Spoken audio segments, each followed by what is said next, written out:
जो नाम के बल से पाप करते हैं उनकी बड़ी दुर्दशा होती है, उन्हें पाखंडी कहते हैं, उन्हें दंभी कहते हैं।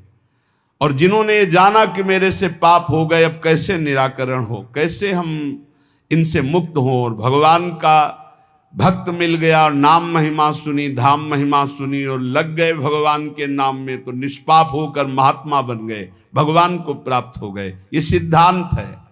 ऐसी महिमा नाम की जारी करे सब छार। चाहे जितने बड़े बीमार हो, चाहे जितनी बड़ी परेशानी हो, नाम जप करके देखो, सब परेशानी शांत हो जाएगी। एक अलौकिक आनंद रहेगा। भारी से भारी दुख में, भारी से भारी रोग में एक अंदर एक अलौकिक स्थान है, जहां बैठ जाओ तो एकदम वातानुकूलित कक्ष, सम, न दुख न सुख, न लाभ न हानि, न हर्ष न सुख, न जन्म न मृत्यु। नाम जब से वो दरवाजा खुलता है, अंदर ही है। उसी में बड़े बड़े संत जन आराम करते, आनंद से पड़े रहते। सोवत पाव पसार, काहू के बल भजन को काहू के आचार, व्यास भरोसे कुंवर के, वहां सोवत पाव पसार। वो कमरा है अंदर एक आत्मस्वरूप, जिसमें शम है, शम, कोई भी क्षमता नहीं, वो नाम से खुलता है। जितना नाम जप करोगे उसी में मस्ती रहती है। हर समय निश्चिंत, निःशुक, निर्भय, एक अपार आनंद। नाम संकट में लो लाइए, दूरी करे सब व्याधि। जिसको भी कष्ट है, इसीलिए कह रहे हैं बात को समझो। ये जंतुर मंतुर, ये कलावा, ये सब तुम्हारे दुखों को दूर नहीं कर पाएंगे। सब प्राकृतिक हैं, विचार करके देखो, ये सब प्रकृति से बने हुए हैं। तुम परमात्मा के अंश हो, तुम्हें एक भ्रम हो गया है। परमात्मा अंश जब प्रकृति से सुख भोगने की इच्छा करता है तो अशांत हो जाता है। इस अशांति को ज्ञान के द्वारा नष्ट करना है, भजन के द्वारा नष्ट करना है। ये सब कुछ नहीं होने वाला, इनसे कुछ नहीं होने वाला। जैसे मैं मर रहा हूं अपने श्रवण कुमार के वियोग में, ऐसे अपने पुत्र के वियोग में मरेगा, ऐसा बोला था श्रवण कुमार के माता पिता ने। ऐसा ही हुआ महाराज दशरथ जी को, हुआ ना।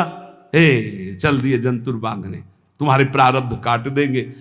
इसी में सब फंसे हैं। एक लौंग ले आओ, खोट ले आओ, ये कर ले, और यहां राम नाम की औषधि करो, हृदय राखो याद, संकट में लो लाइए, दूरी करे सब व्याधि। हाँ, ये पक्की बात है। जासु नाम भवभेष झरन घोर त्रिशूल, सोई कृपाल तुहि मोहि पर रहो सदा अनुकूल। ये बातें समझ में आती। गरुड़ जी महाराज के जंतुर बांध देते काकभूषुंड जी, जाओ तुम्हारा भ्रम ठीक हो जाए। नहीं, पूरी राम कथा सुनाई। ये है भ्रम दूर करने का, ये सब बवाल। अरे भाई, इतने बैच चल रहे हैं, इतने प्रोग्राम चल रहे हैं, हमें लगता है अस्पतालों में ताला लगवाना पड़ेगा, सब वहीं ठीक हो जाए। भैया काहे को औषधि, डॉक्टर पढ़ पढ़ के परेशान, पैसा लगा के इतनी डिग्रियां प्राप्त कर रहे हैं। ऐसे ही है, व्यर्थ में मत भ्रमित हो।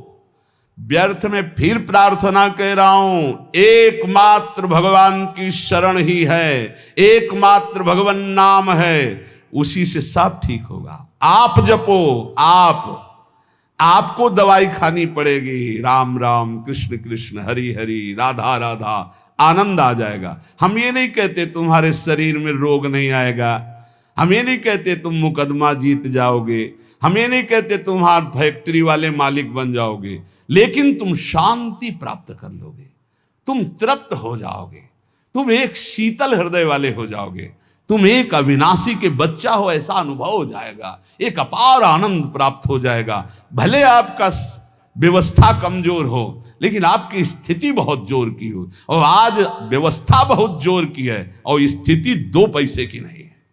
जहां देखो वहीं घुटने टेका पड़ा है, चाहे काम हो, चाहे क्रोध हो, चाहे लोभ हो, चाहे मोह हो, चाहे मद हो, सब रौंदे फेंक के दे रहे। क्यों? क्योंकि भगवान का भरोसा नहीं। बोले काला जादू होता है, हाँ, कपड़ा मत दे देना, नहीं तो बोले वो काला जादू कर देगा। तो तुम लाल करो, काला करो, हमें ऐसा काले जादू ने फंसा लिया कि आज तक नहीं जो हट पाए। तुम्हारा काला जादू क्या करेगा? श्याम सुंदर से ज्यादा कोई काला जादू है? देखो उसका जादू, निमिष मात्र में अनंत ब्रह्मांड रच दिए, इतना बड़ा जादूगर है। और ये भी बात जान लो, सबसे बड़े अघोरी जानते हो कौन है? भगवान शिव। सब चेला हैं उनके जितने हैं। तो यह ना समझो कि पुराना भूल थोड़ी जाता है, नहीं, पुराना भूल थोड़ी जाता है। हाँ, वो सब है, वो है बहुत बड़ा सिम कार्ड है, जिसमें एक कोने में वो भी है, और उसमें ऐसा है महान काल को भी रोकने की ताकत, इसीलिए उनका एक नाम मृत्युंजय है। मृत्युंजय, मृत्युंजय नहीं महामृत्युंजय है। काल ही नहीं, उनका एक नाम महाकाल है। इसलिए भगवान के भरोसे, भगवान के आश्रित, भगवान नाम जापक, विश्वास कर लीजिए साहब, जब इतने बड़े स्वामी हमारे लिए विधान कर रहे हैं कि तुम ऐसे ऐसे जियो, तो हम उसके विपरीत क्यों जीना चाहें? जोई जोई प्यारो करे सोई मोई भावे। जीव हुते प्यारे अधिक लागे मोही राम, बिन हरि नाम नहीं मुझे और किसी से काम। कहे मलूक हम जब ही ते लीनी हरि की ओट, सोवत है सुख नींद भरी डारी भरम की पोट। गाठी सत को पीन में सदा फिरूं निसंक, नाम अमल माता रहे गिने इंद्र को रंक। बोले जब से मैंने भगवान के नाम का भरोसा लिया, अपने प्राणों को भगवान को समर्पित कर दिया, अब जीने की भी आशा नहीं रही। मैं चैन से सो रहा हूं, मेरे भगवान हर समय जग कर हमारी रक्षा कर रहे हैं। ये बिल्कुल डरो मत, और बिल्कुल आशा मत करो कि कोई कुछ कर देगा। बिल्कुल मत डरो, हम खूब खुली बात कह रहे हैं, खूब बस नाम आपके हृदय में चल रहा हो। एक भक्तमाल में चरित्र है कि एक बड़ा तंत्र सिद्ध किए, तो शालिग्राम को ऐसे नचाते थे चुटकी से, ऐसे शालिग्राम भगवान नाचते, तो लोग कहते प्रेम से भगवान देखो नाच रहे हो, भेंट चढ़ाते। अरे भेंट के लिए न जाने क्या क्या नौटंकी नाटक करते हैं।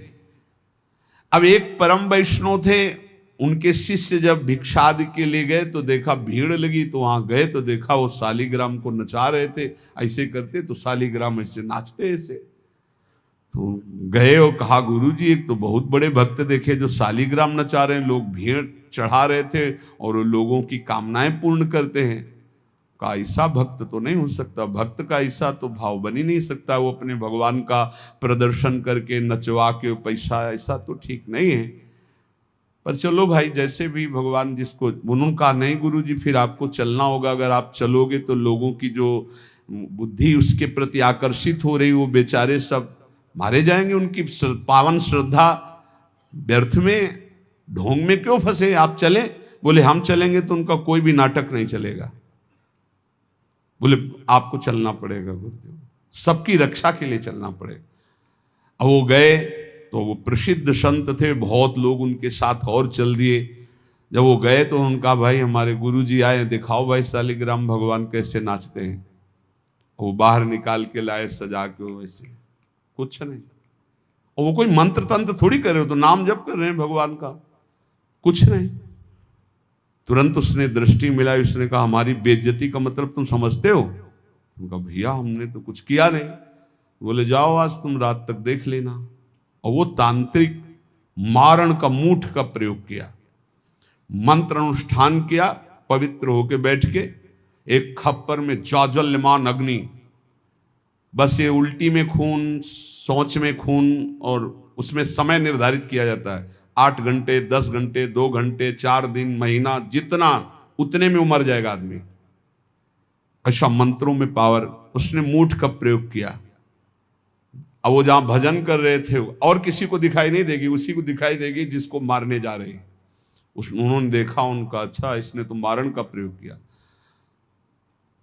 नाम उच्चारण किया और कहा वापस यहां आपकी बस नहीं कि आप डेहरी लांग सको। और आप जानते हो सर्वज्ञ भगवान सब में विराजमान है, मेरा कोई अपराध नहीं है। तुरंत मूठ वापस हुई।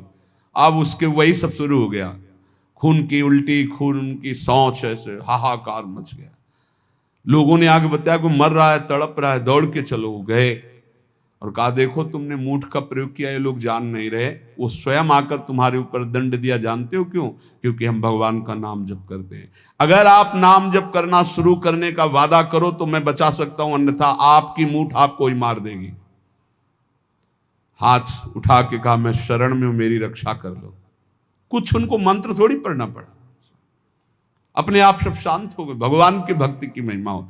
एक तांत्रिक थे जो सन्यासियों को बहुत परेशान करते थे, बहुत तरह से उपहास करते थे, मंत्र का प्रयोग कर देते, अचला छूट गया, लंगोटी छूट गई, कमंडल गिर गया, दंड गिर गया, ऐसे कई तरह के, और उपहास करता है बड़े त्यागी हो सन्यासी। पूज्यपाद श्री धर्म सम्राट करपात्री जी के से सन्यासियों ने कहा बहुत बेइज्जती करता है सन्यासियों की। कहाँ है? तो उन्होंने बताया अमुक जगह। गए, नारायण नारायण नारायण, उसने अपने मंत्र का प्रयोग किया, कुछ नहीं। हाँ और भाई जितना पावर हो कर लो। उनका आप धर्म सम्राट करपात्री जी हो क्या? बोले आपको इस परिचय से क्या मतलब, आप अपना तंत्र का प्रयोग कीजिए और जब आपका हो जाए तब मुझे बताना, बस एक बार नारायण बोलूंगा। साष्टांग दंडवत हुआ, महाराज क्षमा को। बोले आज के बाद किसी संत और सन्यासी, क्यों और सबके अंदर क्यों नहीं ऐसा हो? क्योंकि भजन नहीं। भजन में अमोघ सामर्थ्य है, नाम में अमोघ सामर्थ्य है। कोई भी तंत्र मंत्र जादू टोना कोई भी नहीं आ सकता। आप अकेले नहीं हैं, आपके आसपास शक्तियों की सुरक्षा है। आप क्या समझते हो? आप श्री जी के गोरे चरणारविंद की शरण में हो तो श्री जी के चरणों में सुदर्शन चक्र, श्री जी के चरणों में कौमुदी की गदा, श्री जी के चरणों में सब जो चरण चिन्ह है वो किसके लिए हैं? हमारे लिए ही तो है। हम भक्तों की रक्षा के लिए हुए हैं। श्री राधिका चरणारविंद की उपासना करने वाले उपासक की सुरक्षा चरण चिन्ह करते हैं। आप ऐसा ना समझना कि भूरी गोरी किशोरी नील कमल लिए हैं, कुछ तो है नहीं इनके पास, एक डंडा भी नहीं तो रक्षा क्या करेंगी। इनके चरण 19 चरण चिन्ह है, वो सदैव अपने जनों की सुरक्षा में रहते हैं। और उनके प्रियतम जितने शक्तिशाली सब उन्हीं से शक्तिशाली है। इसलिए निर्भय, निश्चिंत, निशोक। हाँ अगर कोई प्रारब्ध भोग है तो वो अपने को भोगना है, मुस्कुराते हुए भोगना। ये नहीं मानना कि किसी ने कुछ कर दिया है, किसी की ताकत नहीं कुछ कर सके। भगवान नाम जापक का शरीर में जो दंड आता है, प्रारब्ध आता है, वो भोगना पड़ता है। यहाँ बरगदिया बाबा थे सेनपुर के बगल में, दूधी कगार के बीच में। वो गंगा जी में सदैव खड़े होकर भजन करते थे, तो कछुआ ने काटा। धीरे धीरे वहां सड़न पैदा हुई, कीड़ा पड़ गए, पूरे पैर में कीड़ा पड़ गया। डॉक्टरों के पास जाने की रुचि प्राय एकांतिक महात्माओं की नहीं होती, तब तक जब तक भगवत आदेश नहीं होता तब तक उसे सहते रहते हैं। बड़े बड़े कीड़ा उनके पैर में देखे गए। भीषण कष्ट होता होगा, लेकिन वो कभी पीड़ित नहीं देखे गए। अब ये प्रारब्ध भोग था उनका, और वो पहले से कह रहे थे कि सब लोग आते हो, जिस दिन प्रारब्ध उदय होगा उस दिन कोई नजदीक नहीं दिखाओगे। तो इतना सड़न और इतना कि सब बाहरी केवल सुख सुविधा, सबको ये भ्रम हो गया कि इतने बड़े भजनानंदी कहे जाते थे, जब इन्हीं के पैर में कीड़ा पड़े, सड़ रहे, तो इनका भजन क्या।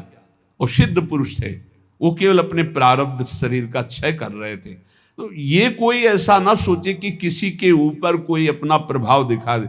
ये उन्हीं के ऊपर दिखा सकता है जो भजनहीन है, भजन नहीं हो रहा। अगर भजन करोगे तो किसी की भी ताकत नहीं है कि आपको दुख पहुंचा सके। करे भक्ति भगवंत की और करे कबहु नहीं चूक, तो हरि रस में साचो रहे ये साची भक्ति मलूक। यदि सच्चे भाव से चलोगे, भगवान की भक्ति करोगे, नाम जप करोगे, तो हर समय भगवान की सुरक्षा बनी रहेगी आपके ऊपर, भागवतिक सुरक्षा बनी रहेगी। ये अनुभव होता है हर समय भगवान की सुरक्षा का। भक्त को अनुभव होता है भगवान मेरे पास है। जे तेरे घट प्रेम है तो कहीं कहीं न सुनाओ, अंतर्जामी जानिए अंतर्गत को भाव। सुमिरन ऐसा कीजिए दूजा लखे न कोय, ओठ न फरकत देखिए, प्रेम राखिए गोय। ऐसा भगवान का भजन करो कि ओठ भी फड़कने न पावे, अंदर ही अंदर नाम चले, कोई जान न पावे तुम कितना नाम जप करते हो। अंतर्यामी भगवान का यदि चिंतन कर रहे हो तो किसी को बताने की, दिखाने की, जताने की जरूरत नहीं। और जब आप ऐसे भजन करोगे तो जहां जहां बच्चा फिरे तहां तहां फिरे जुगाए, कहे मलूक जहां संत जन तहां रमैया जाए। जैसे बछड़ा जहां जहां जाता है गाय रंभाती जाती, ऐसे जहां भक्त चरण रखता वहीं भगवान होते हैं आसपास, चिंता करने की जरूरत नहीं है। माला जपो न कर जपो, जिभ्या जपो न राम, ये उनका विश्राम पद है, उनका स्वयं का विश्राम स्थान है ये दोहा उनका।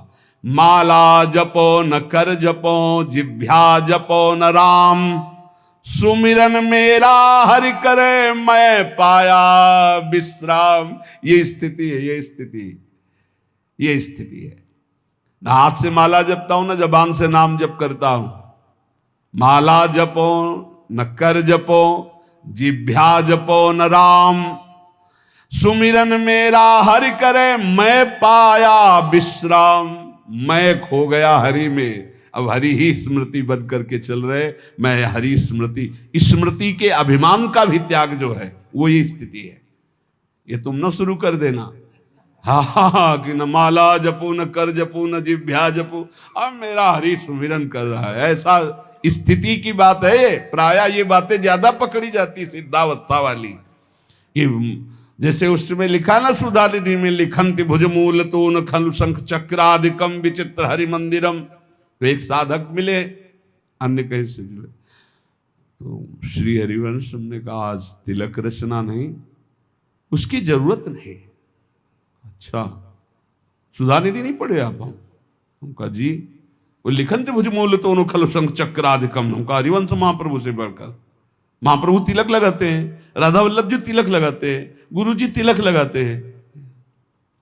श्लोक याद है तुम्हें, और उनके स्वरूप को नहीं याद है कि स्वयं आचार्य तिलक लगाते, इष्ट तिलक लगाते, गुरुदेव तिलक लगाते। ये सिद्धावस्था बहुत जल्दी पकड़ी जाती है। क्या सुना बोले, माला जपो न कर जपो, जिभ्या जपो न राम, लेकिन हर समय जपता रहूं विषयों को अभिराम।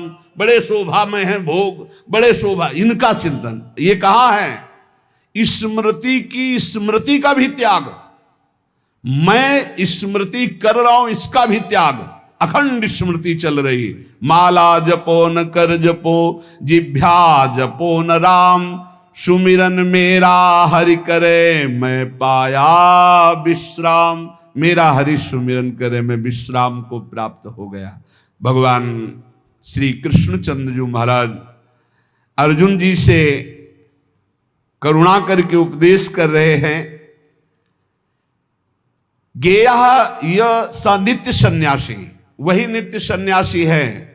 अपने लोगों ने सन्यास शब्द से समझ लिया है कि जो दंड ले लेता है, जो घर बार त्याग कर देता है, जो लाल कपड़ा पहन लेता है या जो पीले कपड़ा पहन लेता है, वही सन्यासी होता है।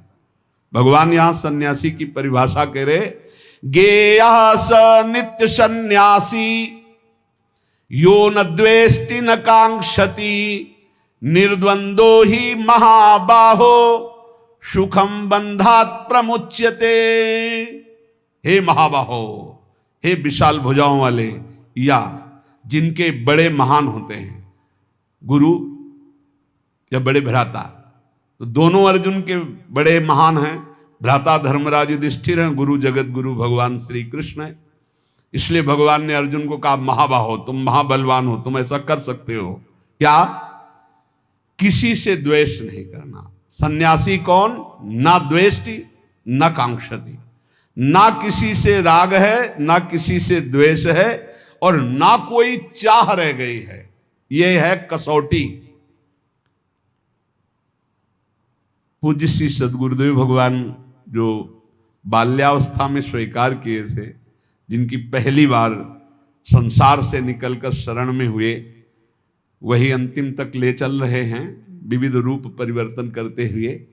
उनका स्वभाव था फलाहार करते थे एक बार 24 घंटे में, और नारियल का खप्पर था। अब जैसे कोई भिक्षा लाया, आलू घिया ऐसे उबाल के, ऐसे नमक नहीं, बड़े कड़े नियम उनके सन्यास के थे। खप्पर ऐसे स्वामी जी डालें, खप्पर पलट गया नहीं। तो पहले बता दिया जाता था बोलना नहीं, पूछना नहीं। अब जैसे आपने डाला, स्वामी जी और, बस वहीं हाथ रख देंगे बस। कई कई दिन भूखे रहते, क्योंकि प्रायः लोग संसारी नहीं जानते, तो स्वामी जी डालें, बस खप्पर पलटा दिया नहीं। लाल चेहरा, इधर देखो तो एक एक हड्डी गिन लोगे, हर समय मंत्राकार वृत्ति, प्रणो जप में कोई अर्थ संग्रह नहीं, एक फूस की झोपड़ी, बड़ा कठिन तप। उन्हीं से संस्कार ये जीवन के बने कि एक भी श्वास भजन रहित नहीं जानी चाहिए। शुरू से संस्कार यही बना दिए पूज्य सदगुरुदेव भगवान ने। गेया स नित्य सन्यासी यो ना द्वेष्टि ना कांक्षति, ना किसी से राग है, ना किसी से द्वेष है, और ना कोई चाह है। ये बहुत बड़ी बात है, यही कसौटी है साधु की साधना की। किसी भी प्राणी, पदार्थ, परिस्थिति, सिद्धांत से न द्वेष है और न राग है, द्वेष भी नहीं किसी से। सब भगवत स्वरूप है। ये सब मलिनताकरण, ये वो इनका उनका, ये धर्म वो मजहब ये मजहब, सब एक ही है। हम सब परमात्मा के अंश, सब पूरा विश्व, हम सब परमात्मा स्वरूप ही हैं। अपने स्वरूप को भूलकर राग द्वेष में फंस गए, यही दुर्गति का कारण है। कोई अलग नहीं, कोई अलग नहीं, पूरे विश्व में कोई अलग नहीं। आप किसी महापुरुष की वाणी पढ़ के देखो, चाहे किसी भी धर्म के किसी भी महापुरुष की वाणी पढ़ के देखना, और उसका सही अर्थ निकालने के लिए पावन बुद्धि होनी चाहिए। नहीं तो आप धर्म ग्रंथों का अर्थ गलत कर देंगे तो उनका आदेश गलत आपको समझ में आने लगेगा। धर्म ग्रंथ सर्वहित सर्व मंगलमय है। जो लिखा हुआ है, जैसे अपने यहां लिखा हुआ है, आताताई को मार देना चाहिए। भगवान श्री कृष्णचंद्र जी अर्जुन को कह रहे हैं, जिस समय अश्वत्थामा ने 5 ब्रह्मास्त्र चलाए पांडवों के लिए और 1 ब्रह्मास्त्र गर्भस्थ शिशु के लिए, उसी समय का घोर आताताई गर्भस्थ शिशु को मारने के लिए ब्रह्मास्त्र का संधान, मार इसको, इस आताताई को बिल्कुल नहीं छोड़ना। और फिर क्या कहा, ब्राह्मणत्व से युक्त ब्रह्म ऋषि को कभी जान से नहीं मारना चाहिए, मेरी आज्ञा की पूर्ति की जाए। मारना भी है और मारना भी नहीं है। ऐसा ही किया अर्जुन जी ने, मुंडन कराकर उनका ब्रह्म तेज छीन करके निष्कासित कर दिया, हो गया मारना, और जान से भी नहीं मारा। शास्त्रों की आज्ञा को समझना बड़ा कठिन। भजन के द्वारा सबकी बुद्धि शुद्ध हो, ऐसा सोचना चाहिए। भजन के द्वारा ना द्वेष्टि ना कांक्षति, ना किसी से राग ना किसी से द्वेष, और ना कोई चाह, वही सन्यासी है। बस इतने को पहचानो। भगवान कह रहे हैं गेया सा नित्य सन्यासी यो न द्वेष न कांक्षत। क्या है, किसी से द्वेष नहीं तो किसी से राग नहीं, राग द्वेष रहित और कोई चाह नहीं, यही सन्यासी का स्वरूप है। कितनी अंदर स्थिति है, इस बात को देख लो। ये भजन बल से जागृत होगी, क्योंकि जितना भजन करोगे उतने ज्ञान होगा, और ज्ञान से दिखाई देता है कि शरीरों से राग होता है, शरीर की क्रियाओं से ही राग द्वेष की उत्पत्ति होती। अनुकूल क्रिया तो राग और प्रतिकूल क्रिया तो द्वेष। और जितनी चाह है वो सब शरीर को लेके होती, स्वरूप को लेके नहीं होती। अगर साधु होकर के कामना है कोई, किसी भी तरह की कोई कामना, वो अभी सन्यासी नहीं है। कोई भी कामना नहीं। ये जगत उद्धार की भी कामना नहीं होनी चाहिए। भैया जगत उद्धार नहीं होना है, अपना उद्धार होना है, अपनी दृष्टि बदलनी है। सर्वम खलमिदम ब्रह्म, किसका उद्धार करना है? अपनी दृष्टि का उद्धार करना है। जो किसी भी प्राणी पदार्थ परिस्थिति की कामना करता है, कांक्षति, वो सन्यासी नहीं। किसी भी प्राणी, पदार्थ, वस्तु, सिद्धांत, किसी भी मजहब से द्वेष करता है वो सन्यासी नहीं। किसी से भी द्वेष नहीं, किसी से भी चाह नहीं। निर्द्वंदो ही महाबाहो सुखम बंधात प्रमुच्यते। श्री भगवान कह रहे हैं साधना जब कोई साधक आरंभ करता है तो उसमें द्वंद्व रहता है। भोगों में सुख है कि भगवान में सुख है, ये प्रश्न बना रहता है साधक के अंदर। गुरुजनों की शरण में रहे तो बच जाएगा, नहीं तो बहुत ही खोखला हो जाता है। साधना के आरंभ में साधक के अंतःकरण में द्वंद्व रहता है। बहुत ध्यान से सुनना। आवश्यकता तो है हमें भगवत प्राप्ति की, लेकिन रुचि है हमारी भोगों में। इस रुचि के ऊपर शासन चाहिए, शासन। अगर शासन नहीं कर सकते आप तो अपने आप को गुरुदेव के चरणों में समर्पित करके उनकी शास्त्र की आज्ञा के अनुसार शासन में बंध के रहे। और बिना इसके बंधे सामर्थ्य नहीं आती कि अपने आप को शासन में ले ले। नहीं तो आवश्यकता भगवान की, रुचि भोगों की है, सबकी आवश्यकता भगवान की है और रुचि भोगों की है। बस यही समस्या का समाधान नहीं हो पा रहा। साधना के आरंभ में साधक के हृदय में रहता है कि सत्संग करना, शास्त्र स्वाध्याय करना, विचार करना, नाम जप करना, ये परमात्मा प्राप्ति के लिए है। लेकिन वर्तमान में सुख भोगने के लिए जो मन इंद्रियां लालायित हो रही हैं, तो भोग ही से सुख मिलेगा ना, ये द्वंद्व बना रहता है। बहुत सुंदर बात है और ये सबके अंदर बना रहता है। इसलिए साधक खूब भजन करना चाहता है पर भोग और संग्रह को छोड़ना नहीं चाहता।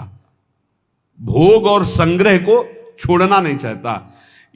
भजन से परमात्मा प्राप्ति, लेकिन जीने के लिए, सुखमय जीवन व्यतीत करने के लिए अच्छा खाना, भोगना, ये सब तो होना चाहिए। प्रायः हमें लगता है 100 में 95 और 5 ऐसे निकलेंगे जिनकी ये समझ में बात आ गई है कि भोग और संग्रह करने वाला कभी परमात्मा प्राप्ति कर ही नहीं सकता। और वो भगवान के वचन है, भोगैश्वर्य प्रसक्ता नाम तयापहृत चेतसाम व्यवसायत्मिका बुद्धि समाधो न विधीयते। भोग और ऐश्वर्य में जिसकी चित्तवृत्ति अपहृत कर ली गई है, उसकी बुद्धि कभी निश्चय नहीं कर सकती परमात्मा प्राप्ति का। तो 100 चलने वालों में 95 इस बात में फिसल जाते हैं कि भजन, साधन, पाठ, पूजा, दिनचर्या तो करेंगे, लेकिन मनोरंजन भी होना चाहिए। इंद्रियों को खान पान, भोग विलासिता, इससे रोज दिन आराम से कट रहा है। और वो ये नहीं जान रहे कि अंधा बटे पड़ा चबाए। ये जो हम कर रहे हैं, हमारी सारी साधना मिट्टी में मिल रही। अब वो संग 2 प्रकार का करता है। एक करता है भागवतिक संग, जैसे सत्संग हो रहा है, और एक करता है भोगों वाला संग, क्योंकि उससे उसके मना इंद्रिय की पूर्ति होती रहेगी। और इससे सोचता है कि भगवान तो मिल ही जाएंगे, पर वो बड़े कृपालु हैं, प्राप्ति तो हो ही जाएगी। अब उसके भावों में परिवर्तन, जब वो भोग भोगता है, चूंकि भगवान के मार्ग का साधक है, तो उसके अंदर जलन पैदा होती है। गलत तो हूं, ये ठीक नहीं। पक्का आप देख लीजिए, अगर थोड़ी भी भक्ति कर रहे हो तो आप जब गलत भोग भोगोगे तो आपके हृदय में एक पश्चाताप होगा, एक घृणा होगा, एक जलन होगा, एक ऐसा लगेगा, हे भगवान कब मैं सुधरूंगा। ऐसा होने पर भोग भोगते समय भी वो अशांत रहता है, क्योंकि सत्संग करता है, साधन करता है, तो भोगों में उसे शांति कैसे मिल सकती है। उसके अंदर जलन होती, मैं गलत हूं। करते समय भी, भोगों को भोगते समय भी उसके अंदर रहता है, मैं बहुत नीच हूं, मैं गलत हूं। ऐसा कैसे दूर हो, हे भगवान कैसे दूर। उस समय भी वो सुखानुभूति नहीं कर सकता। अब साधक के अंतःकरण में ये द्वंद्व बना रहता है कि भोग सही है या परमात्मा भजन सही है। इस द्वंद्व पर टिका हुआ 50 वर्ष निकल जाते हैं साधना करते, 50 वर्ष निकल जाते हैं। और गुरु कृपा पात्र पहले ही सीढ़ी से काट के फेंक दिया उन्होंने। नहीं, भोग संग्रह ये सब नरक आदि की प्राप्ति के कारण निर्विकार भाव से भगवान के बहुत जल्दी लाभ प्राप्त। इसीलिए कहा है कि गुरु सेवा तज करहि जबान, यह है अधर्म यह है सभान, कान न रसिकन में रहा। उसके हृदय में जो गुरु कृपा पात्र होता है, उसके हृदय में रहता संसारिक और भोग संग्रह तो सब भोग रहे हैं, अगर इससे तसल्ली होती तो सबको शांति मिल जाती। नहीं, मैं ऐसा गलत मार्ग अपनाऊंगा नहीं। वो परमात्मा तत्व की तरफ एक निश्चय करके निर्द्वंद होके चल देता है। नहीं तो भाई आपको सच्ची कहते हैं, चलने वालों में 95% बैलेंस बना के चलते हैं, इतना तो चलेगा। और ये बात भगवान की भूल जाते हैं कि भोगेश्वर प्रसक्ता नाम तया प्रहृत चेतसाम व्यवसायत्मिका बुद्धि समाधो न विधीयते।